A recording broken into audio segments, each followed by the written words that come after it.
creates rallying points, right? A lot of times, when there's conflict, there's a lot of different opinions on how we should approach that as a solution, right? There are a plurality of opinions and approaches to a particular situation.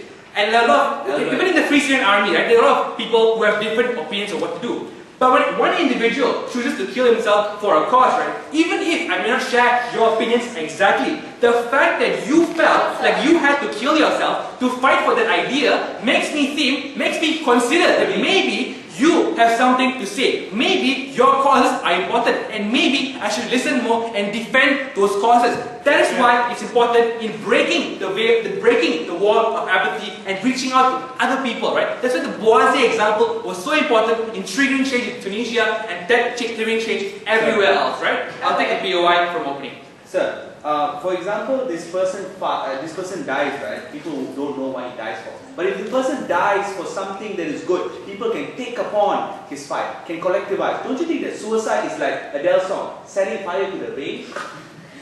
Right, dude, I did again fourth, man. Okay, slow. Right?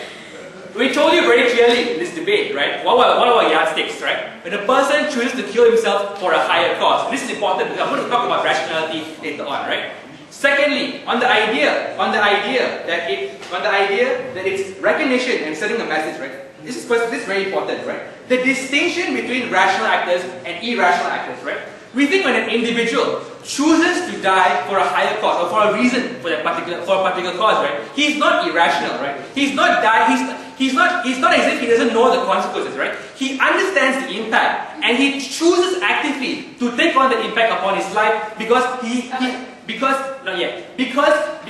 firstly he wants to send a strong message, but secondly there's a cause he wants to fight for, right? That was the premise that we argued upon. We think that is very important, ensuring that these individuals are not just irrational, but they are rational actors with a particular cause. But secondly, we think that the second message it sends out, right, is poignant because it shows that the state has failed this individual, right? Many individuals will continue to support the state, will continue to support the government, supporting the premise that at least the government is doing something for some people, right? But we think when individuals, right, have to make the hard decision, right, to choose to kill themselves, it sends the message that the state has failed the individual in some way, right? We think that is particularly important because we think many individuals who live in a veil of ignorance don't realize what the extent the state has failed individuals, right? A lot of things are covered up, a lot of things are not exposed. But when individuals, right, choose to die, the word spreads in the community, it becomes a powerful instigator for social change. But lastly, it's also a recognition of causes, right? Why? Because the impact of what happens is crucial.